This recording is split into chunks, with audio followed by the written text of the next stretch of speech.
नमस्कार। Exam happy by Jharkhand channel में आपका स्वागत है। तो दोस्तों जुड़ चुका हूं मैं यहां पर जेटेट परीक्षा 2025 की तैयारी को लेकर के। तो देखिए यहां पर जेटेट परीक्षा 1 से 5 शिक्षक के लिए पर्यावरण अध्ययन आपके 30 मार्क्स के पूछे जाएंगे। तो इस 30 मार्क्स में आप 30 में से 28, 29 या 30 लाना चाहते हैं तो आपको देखिए यहाँ पर तैयारी करने के लिए JCERT जैक की किताब को पढ़ना होगा, जो भी टॉपिक दिया गया है।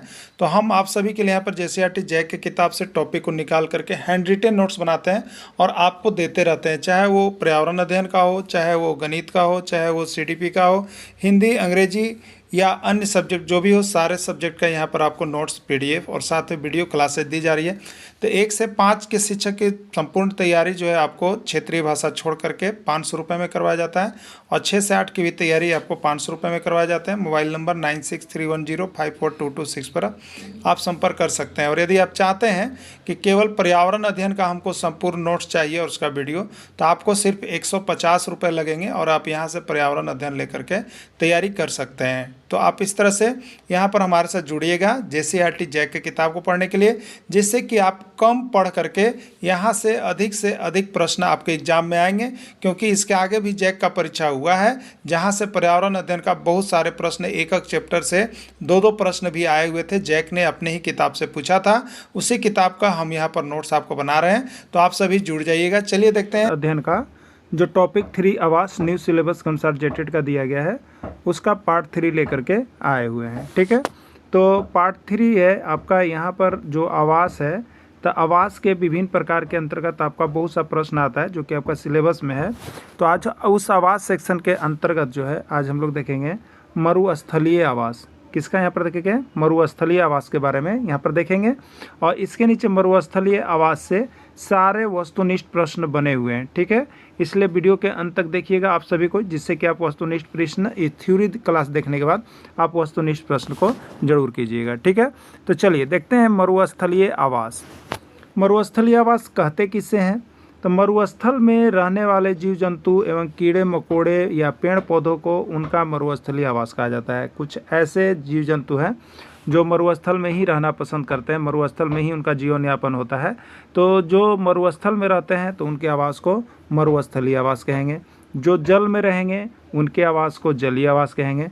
जो पर्वत में रहते हैं उनके आवास को पर्वतीय आवास कहेंगे। तो मरुस्थल में रहने वाले जीव जंतु को मरुस्थलीय आवास कहते हैं। यहाँ से एक प्रश्न आपके एग्जाम में हर बार पूछे जाते हैं। ठीक है, चलिए देखते हैं कि मरुस्थल में रहने वाले मुख्य जीव होते कौन कौन है। ठीक है, मरुस्थल में मुख्य रूप से ऊँट, सियार, लोमड़ी होते हैं। ठीक है, जिसमें मुख्य रूप से ऊँट के बारे में आपको जानना है। यहाँ से एक प्रश्न आपका निकल के आता है। ठीक है, चलिए तो मरुस्थलीय का मुख्य जीव हो गया ऊँट। क्लियर। और देखिए मरुस्थलीय के मुख्य पौधे, यानी मरुस्थल में पौधे भी तो होते हैं ना, उसमें कौन पौधे आते हैं? कैक्टस, खजूर, नागफनी या एकेसिया। ठीक है, तो देखिए कैक्टस, खजूर, नागफनी, एकेसिया, ये सभी क्या है? कांटेदार पौधे हैं। यानी मरुस्थल में किस प्रकार के पौधे होते हैं? कांटेदार मोटे पत्ते होते हैं। ठीक है, तो मरुस्थल का मुख्य पौधा, प्रश्न आता है कि मरुस्थल में किस तरह के पौधे होते हैं, मरुस्थल का मुख्य जीव कौन है? क्लियर। चलिए अब देखिएगा, मरुस्थल का आवास के अंतर्गत आप लोगों को ऊँट के बारे में पढ़ना है। तो ऊँट की विशेषता को आप लोग जान लीजिएगा, क्योंकि ऊँट की विशेषता से एक प्रश्न आपका निकल के हर बार एग्जाम में आ जाता है। ठीक है, तो ऊँट की विशेषता आप देख लीजिएगा। ऐसे आप यह जा करके देख सकते हैं, क्लास 6 में आपको मिलेगा। ठीक है, क्लास 6 का विज्ञान जाके देखिएगा एक्सरसाइज 5 में, तो उसमें ऊँट के बारे में आपको दिया हुआ मिलेगा, जल के बारे में आपको दिया हुआ मिलेगा। ठीक है, आप वहाँ से देख सकते हैं। JCERT किताब का ये बना हुआ पूरा नोट्स है। ठीक है, अब देखिएगा मरुस्थल का आवास ऊँट की विशेषता क्या क्या होती है। तो ऊँट का पहला विशेषता है कि रेत पर, रेत मतलब बालू पर चलने के लिए ऊँट का पैर लंबा और गदेदार होता है। ठीक है, ऊँट का पैर कितना होता है? तो आप देखते हैं लंबा होता है और नीचे क्या होता है? गदेदार होता है। ठीक है, लंबा होने से क्या होता है कि जैसे ये रेत का गर्मी यहाँ तक आ रहा हो, यहाँ तक इसका गर्मी आ रहा है, तो यहाँ पैर है, तो अभी गर्मी यहाँ नहीं ना पहुँच पाया, शरीर तक नहीं पहुँच पा रहा है, ये पैर तक। तो इसीलिए, और ये गदेदार इसलिए होता है कि ये जलता नहीं है। ठीक है, तो ऊँट पर चलने के लिए अनुकूलन बनाया गया है। मरुस्थल पर चलने के लिए ऊँट में जो अनुकूलन है वो पहला है कि इसका पैर लंबा और गदेदार होता है, जिससे कि ऊँट को यहाँ पर क्या होता है? रेत की गर्मी उनका शरीर को कम प्रभावित कर पाता है। क्लियर हो गया होगा। चलिए नेक्स्ट है, ऊँट के पीठ पर कुबड़ होता है जिसमें वसा संचित रहता है।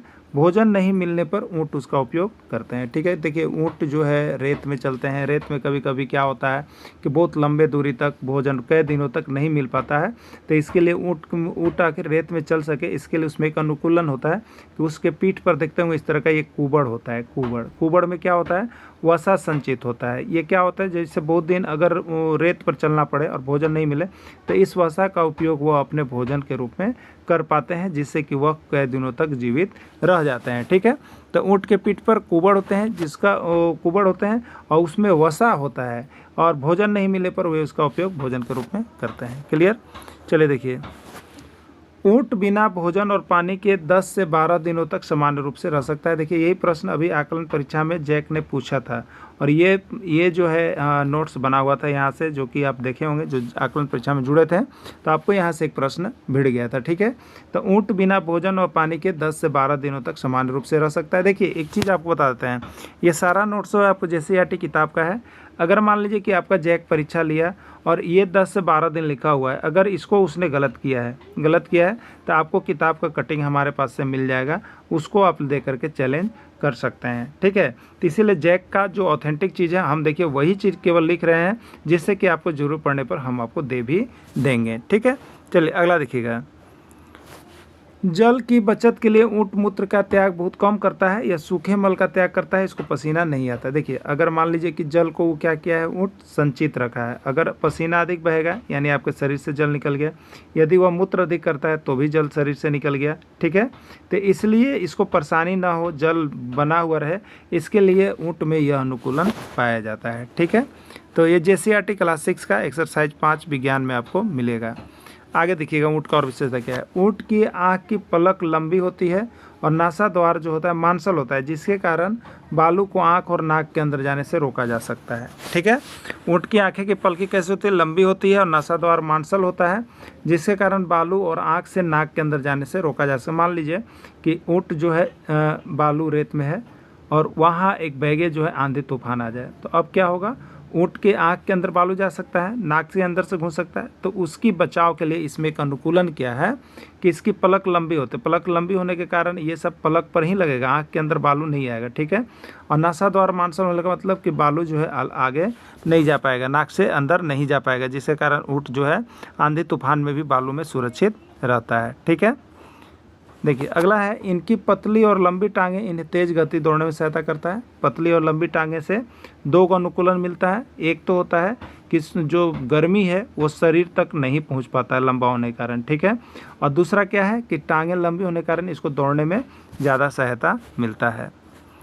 अगला है ऊँट का अनुकूलन में कि लंबी गर्दन होने के कारण ऊँट सभी दिशाओं में देख सकता है। एक ऊँट का विशेषता है कि गर्दन बहुत लंबा होता है, जिसके कारण यह सभी दिशाओं में घूम करके देख सकता है। ऊँट में ये विशेषता है। देखिए कभी कभी आपके एग्जाम में इस तरह से दे देता है ना, और आप ये ऊँट की विशेषता नहीं जान रहे हैं तो आपको बहुत दिक्कत हो जाएगा। इसलिए ऊँट की विशेषता को आप सभी कोई अच्छा तरह से नोट्स बना लीजिएगा, लिख लीजिएगा। ठीक है, और आप हो सके तो अपने किताब से भी देख लीजिएगा।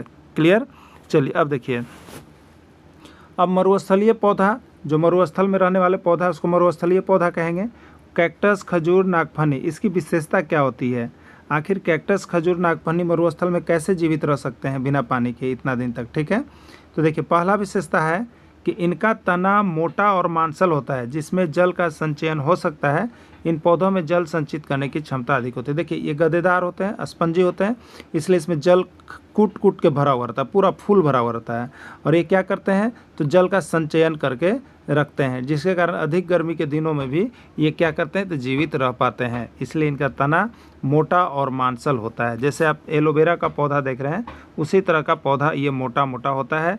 अगर ज़्यादा धूप भी पड़ेगा तो इसको कुछ नहीं होगा, जल इसमें संचयन की क्षमता होती है। ठीक है, अगला विशेषता है तने की ऊपरी परत मोटी होती है और इस पर घने रोम होते हैं जो जल को वाष्पन को कम करते हैं। ठीक है, रोम होते हैं, कांटेदार ऐसे रोम बने हुए रहते हैं, ये जल को क्या करते हैं तो वाष्पोत्सर्जन से बचाते हैं, मतलब जल इनसे निकल नहीं पाता है। ठीक है, तीसरा है पत्तियां छोटी सल्कपत्र या कांटों के रूप में होती है, जल के वाष्पन की दर को घटा देते हैं ताकि जल का क्षय कम हो सके। ठीक है, जल से, जैसे मान लीजिए कि आप देखते होंगे, आप यहाँ एक उदाहरण देख लीजिए। जैसे आप ये एक कढ़ाई को लिए, ठीक है, एक कढ़ाई हम लोग लिया है और यहाँ पर इस तरह से बर्नर लगाए हैं, ठीक है। इसमें आँच हम जितना अधिक देंगे उतना ही यहाँ से वाष्प निकलेगा और वाष्पन के कारण क्या हो जाएगा, पानी इसमें से सूख जाएगा ना। तो इसी तरह से जो पेड़ के पत्ते होते हैं कांटों के रूप में होते हैं, तो ये जल के वाष्पन के दर को ये कांटा क्या करते हैं, तो इससे वाष्प निकलने की दर को कम कर देते हैं। जैसे आप यहाँ आँच कम करेंगे तो वाष्पन कम होगा। 1 लीटर पानी को सूखने में 1 घंटा लगेगा, लेकिन आँच ज़्यादा करेंगे तो 1 लीटर पानी 10 मिनट में भी सूख जाएगा, होता है ना। तो ये कांटे उसी का काम करते हैं। इसलिए जो होता है कि आपको पूछा जाए तो कांटेदार पौधे इसको बोलते हैं, कांटेदार पौधे मरुस्थल में पाए जाते हैं, ठीक है, कांटेदार पौधे। क्लियर। चलिए अब देखिएगा यहाँ पर कुछ आपका फिर निकल के आ गया है आपका JCRT क्लास 7 का। आप देखिएगा पाठ 10 भूगोल में रेगिस्तान के बारे में पढ़ना है। तो रेगिस्तान यानी ये भी प्रश्न पूछता है, तो ये भूगोल का सेक्शन होगा और इसी पाठ में मरुस्थल के अंतर्गत यह जुड़ा हुआ सेशन है, ठीक है। तो इसको भी आप लोग देख लीजिएगा, ठीक है। मरुस्थल या रेगिस्तान में क्या होता है, मरुस्थल या रेगिस्तान में ज़्यादा करके क्या होता है, ठीक है। मरुस्थल, यहाँ की जलवायु अत्यधिक गर्म एवं शुष्क होती है। मरुस्थल का जलवायु क्या होता है, बहुत अधिक गर्म होता है। यहाँ सबसे कम वर्षा होती है। दूसरा गुण है कि मरुस्थल में क्या होता है, वर्षा कम होती है। यहाँ दिन का तापमान 50 डिग्री सेल्सियस तक बढ़ जाता है। मरुस्थल में दिन का तापमान अधिक होता है और रात का तापमान घटकर 0 डिग्री सेल्सियस भी हो जाता है, ठीक है। इसलिए जहाँ बालू वाले जगह हैं वहाँ पर गर्मी भी अधिक लगता है और उसी दिन रात में ठंडा भी अधिक लगता है, ठीक है। तो मरुस्थल का तापांतर बहुत ज़्यादा होता है, ताप का अंतर बहुत कम ज़्यादा होते रहता है। दिन में कुछ और मिलेगा, दोपहर में कुछ और मिलेगा, शाम में कुछ और मिलेगा और सुबह में एकदम 0 डिग्री सेल्सियस आ जाता है, ठीक है। चलिए अब देखिएगा, तो मरुस्थल के अंतर्गत आपको एक पढ़ना है सहारा रेगिस्तान। रेगिस्तान, मरुस्थल में रेगिस्तान, तो सहारा रेगिस्तान के आपके बारे में पढ़ना है, ठीक है। सहारा रेगिस्तान को जरूर आप लोग देख के जाइएगा, क्योंकि सहारा रेगिस्तान से बार बार प्रश्न आपका EVS के अंतर्गत पूछ देता है और नहीं तो भूगोल सेक्शन के अंतर्गत जाता ही जाता है। लेकिन यहाँ पर मरुस्थल के बारे में जानना है, इसलिए हमने आपको रेगिस्तान का सारा चीज़ इसमें पढ़ाने का सोचा कि शायद आपके एग्जाम में आ जाएंगे और आया हुआ भी है, ठीक है। देखिए क्या है सहारा रेगिस्तान का क्या विशेषता है, तो सहारा रेगिस्तान विश्व का सबसे बड़ा रेगिस्तान है। प्रश्न यही बनेगा कि विश्व का सबसे बड़ा रेगिस्तान कौन है, तो सहारा रेगिस्तान है। सहारा रेगिस्तान 8.54 वर्ग किलोमीटर क्षेत्र में फैला हुआ है, ठीक है। सहारा रेगिस्तान कितने क्षेत्र में फैला हुआ है, तो 8.54 वर्ग किलोमीटर क्षेत्र में फैला हुआ है, ठीक। सहारा रेगिस्तान एक गर्म रेगिस्तान है, ये भी याद रखना है कि सहारा रेगिस्तान किस प्रकार का है, ये भी प्रश्न पूछा गया था। तो यह गर्म रेगिस्तान है। आगे आपको प्रश्न आएंगे, विभिन्न शिक्षक पात्रता में परीक्षा में पूछा गया है, ठीक है। सहारा रेगिस्तान 11 देशों से घिरा हुआ है। भी प्रश्न पूछा गया था कि सहारा रेगिस्तान कितने देशों से घिरा हुआ है, तो 11 देशों से घिरा हुआ है, जिसमें अल्जीरिया है, चाड है, मिस्र है, लीबिया है, माली है, मौरितानिया है, मोरक्को है, नाइजर है, सूडान, ट्यूनीशिया एवं पश्चिमी सहारा इसके साथ जुड़े हुए हैं। 11 देशों से घिरा हुआ है, ठीक है। अगला है सहारा रेगिस्तान उत्तरी अफ्रीका के बहुत बड़े भूभाग पर फैला हुआ है। सहारा रेगिस्तान कहाँ पड़ता है, तो उत्तरी अफ्रीका में बहुत बड़े भूभाग पर फैला हुआ है, ठीक है। चलिए एक दूसरा रेगिस्तान भी हम लोग देख लेंगे, वो होगा लद्दाख रेगिस्तान। यहाँ से भी प्रश्न आते हैं, तो लद्दाख रेगिस्तान के बारे में भी जान जाइए, ठीक है। लद्दाख एक ठंडा रेगिस्तान है। देखिए यहीं से प्रश्न ज़्यादा कन्फ्यूज करता है, पूछेगा कि सहारा किस प्रकार का रेगिस्तान है, तो आपको बताना है गर्म रेगिस्तान है। लद्दाख किस प्रकार का रेगिस्तान है, तो ठंडा रेगिस्तान है। गर्म ठंडा क्लियर हो गया। लद्दाख का अर्थ होता है, देखिए पर्वतीय दारा का देश। पृथ्वी के सबसे ठंडे स्थानों में से एक द्रास है जो लद्दाख में स्थित है। लद्दाख में पृथ्वी का सबसे ठंडा स्थान द्रास सेक्टर है और ये कहाँ है, लद्दाख में स्थित है। अगला है राष्ट्रीय राजमार्ग 1A लेह को कश्मीर घाटी तक जोड़ता है। लेह और कश्मीर को कौन सा राजमार्ग जोड़ता है, तो राजमार्ग 1A जोड़ता है, ठीक है।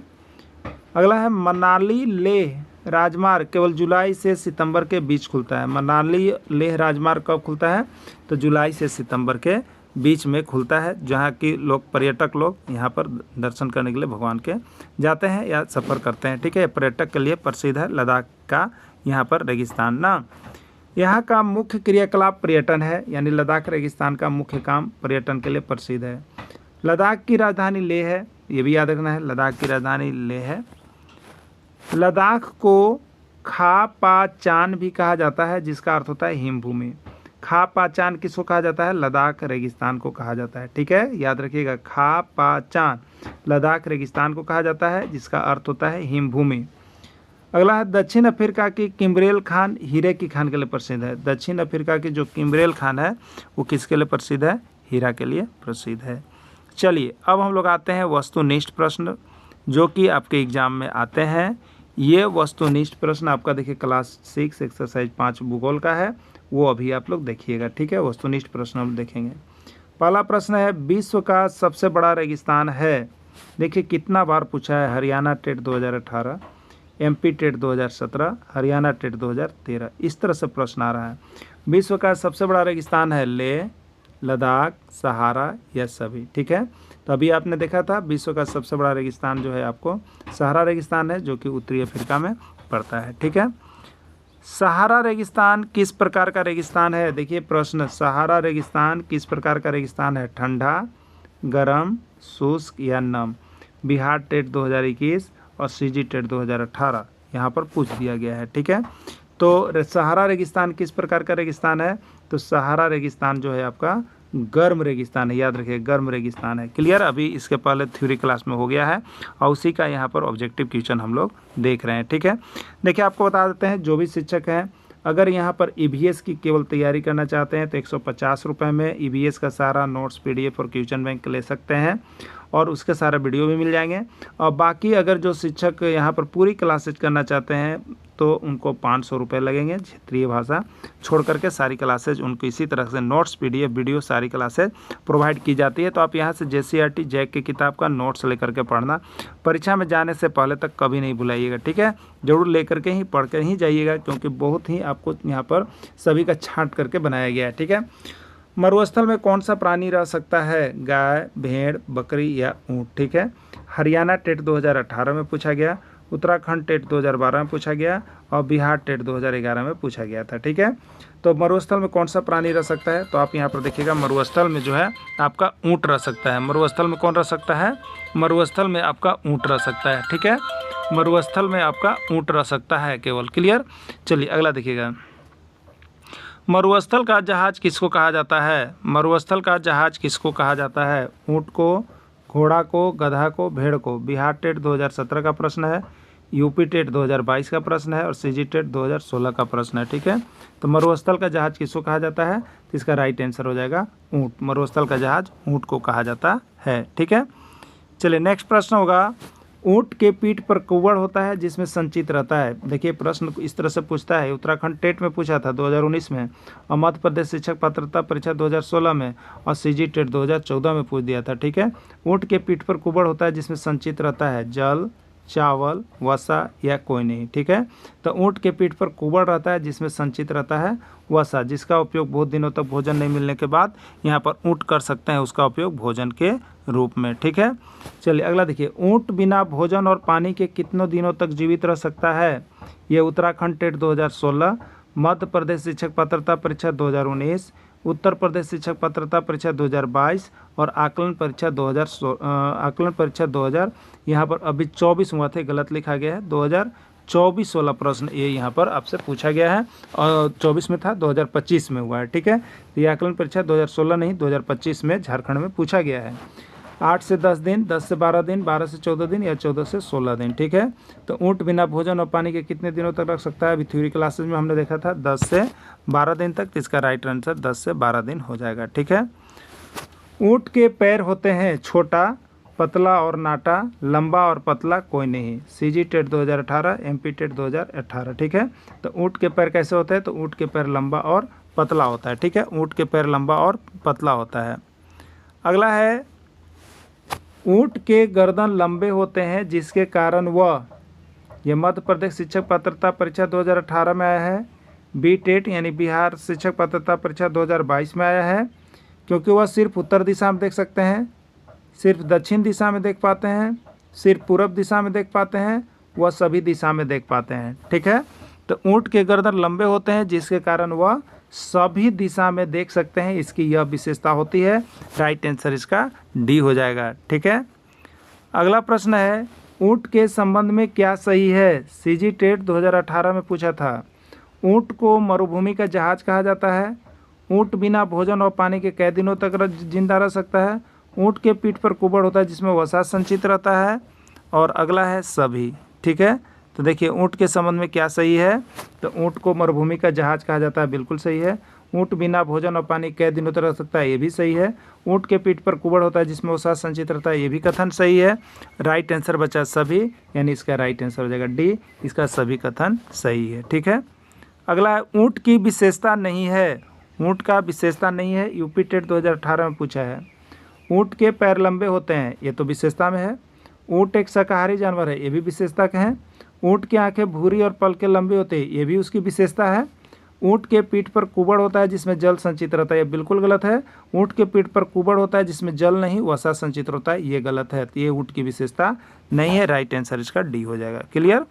चलिए अब देखिएगा JCRT क्लास 7 रेगिस्तान से यहाँ पर जो प्रश्न बना हुआ है, लद्दाख किस प्रकार का रेगिस्तान है?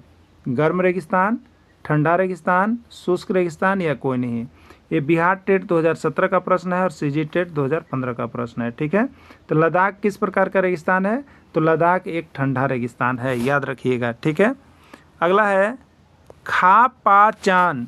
खा पा चान किस रेगिस्तान का नाम है? हरियाणा टेट 2016 और यू टेट 2015। तो खा पा चान किस रेगिस्तान का नाम है? लद्दाख रेगिस्तान, सहारा रेगिस्तान, सभी या कोई नहीं? तो खा पा चान जो है आपको लद्दाख रेगिस्तान को कहा जाता है। मनाली लेह राजमार्ग पर्यटकों के लिए खोला जाता है। मनाली लेह राजमार्ग पर्यटकों के लिए खोला जाता है, बिहार टेट 2011 का प्रश्न है। मई जून में, जून जुलाई में, जुलाई सितंबर में या कोई नहीं? ठीक है, तो मनाली लेह राजमार्ग जो है जुलाई से सितंबर के बीच में पर्यटकों के लिए खोला जाता है, बिहार टेट 2011 में पूछा गया था। ठीक है, मरुस्थल में किस प्रकार के पौधे रहते हैं? कैक्टस, खजूर, नागफनी या सभी?